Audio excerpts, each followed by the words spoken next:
Hey, this is Chris with Hacker Philosophy Weekly. Now, last week there wasn't a video or a philosophy post because I was at DEF CON talking about boats at the adversary village.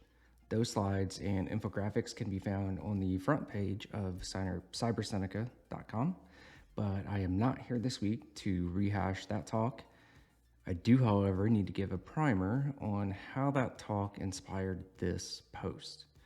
Now, the core concept behind the talk titled Damn the Exploits was that red teams are submarines. And by studying submarine tactics, history, and lessons, we can also learn how to be more effective hackers.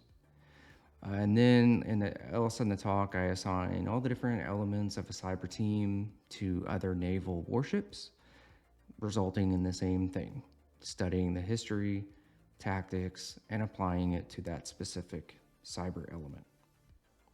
Now, the outreach as a result of that talk has been humbling.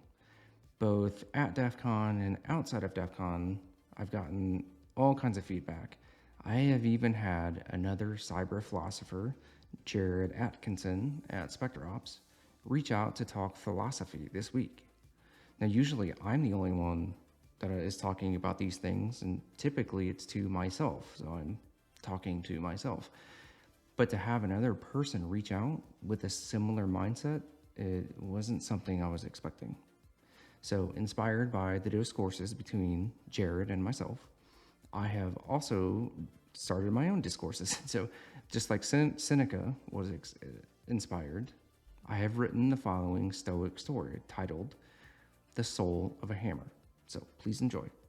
And by the way, there is also a call to action at the end of this article. So, at the very least, please skip to the end of that and decide if this is something that you would like to be a part of. Okay, here's our story. The soul of a hammer. Does the hammer exist because of the nail? So, three parts to this: the story, the philosophy, and the pitch. Let's start with the story first. One day in early 2022, on a cold afternoon, a group of hackers became threat hunters and saved a company. Now, prior to this day, the hackers were stressed consistently by those which would neither hack nor hunt. Rules, regulations, and policy were the norm. Being free to combat an advanced adversary was not the norm. The mission was focused strictly on the business. You see, policy had replaced output. Passion had been replaced by boredom. And doubt in the mission was setting in for these hackers. And when doubt settles in our hearts, we as people change how we view our own purpose in this world. Now, suddenly, the perimeter was shattered by something that no policy could defend against. The hackers knew what they needed to do to stop the attack and went where they needed to be to become what they needed to be: threat hunters. But without a definition or understanding of what a threat hunter was, senior staff and incident responders struggled to incorporate and wield the hunters effectively. Incident commanders let the results flow in, and they were happy that the results were coming, but did not understanding why the results were happening. Now, all the while, leaders were still figuring out how to incorporate this new cyber element that came into being almost instantaneously in a time of need. Now, struggling to know what to do with the effective group of hackers, now hunters, those that created policy that could neither hack nor hunt, were unable to create rules around that which was unknown, the threat hunters. Policy had become suggestion, and suggestions were disregarded by the hunters in the face of this active threat. Now, it was during this time that the hunt team realized a guiding philosophical principle. That the first person to name a thing controls a thing. Policy creators were attempting to draw a box around something that they did not understand in order to control it. Assuredly, this would ruin the effectiveness of the one element that was protecting the company from active threats. The hunters needed to define their purpose before someone else did. And by dedicating time to write policies of their own, They were defining what the hunt team was, why it existed, and the true purpose of what it meant to be a hunter. They had named themselves. The hunters had given themselves a soul.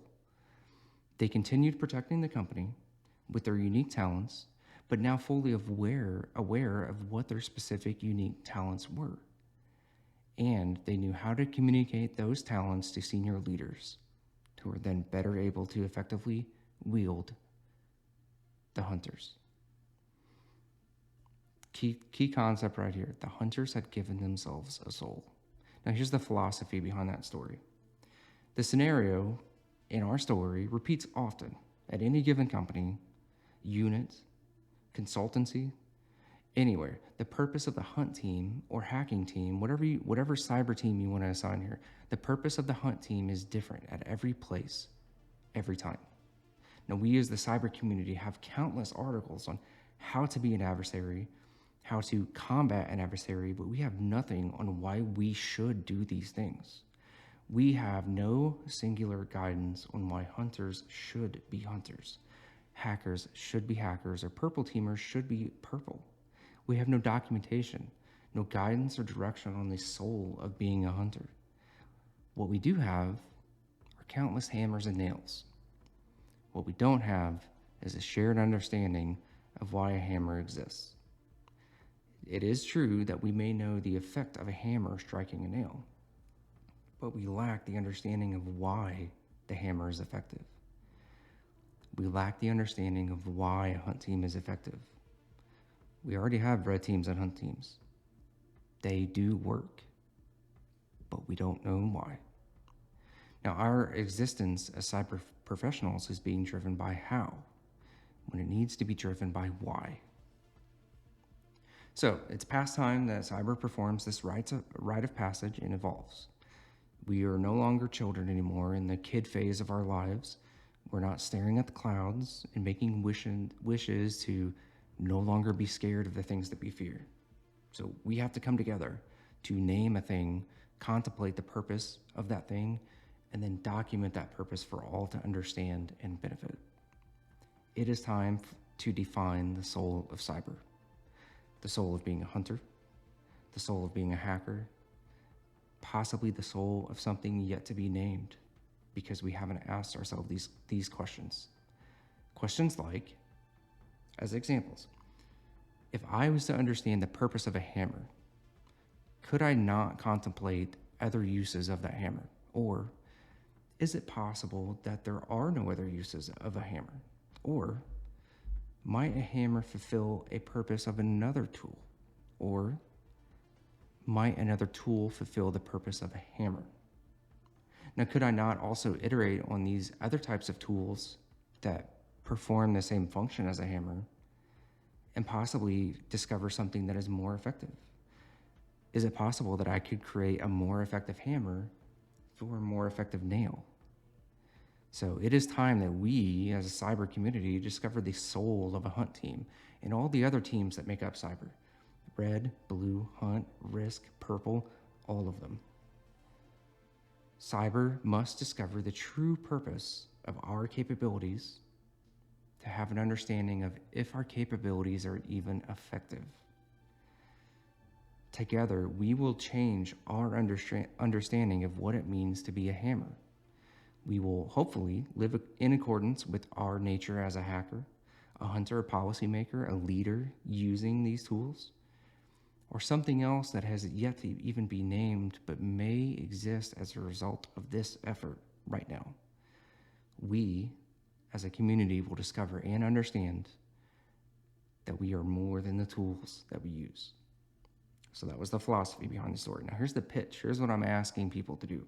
So my call to action is this. So cyber leaders partnering with big organizations, hopefully like MITRE, we need to come together to form a consensus on what the soul of cyber elements are, creating the next step of the attack framework, the adversarious framework.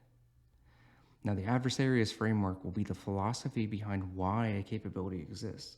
It will be the philosophy behind why a capability exists and what that capability must do to fulfill its purpose. Now, with that understanding will come expertise And the expertise is needed now more than ever. Expertise lets leaders wield these tools effectively, and it lets innovators come up with different tools to fulfill different purposes or to streamline them. Now, hunt teams exist, but why? Red teams exist, but what is the soul of a red team? Why do these things exist? If I asked 20 different people these questions, I would get 20 different answers. That is what needs to change the most. We as a community need to have one broad, hopefully well-defined answer onto why each of these things exists. Now, community engagement is how the Atlas framework was created.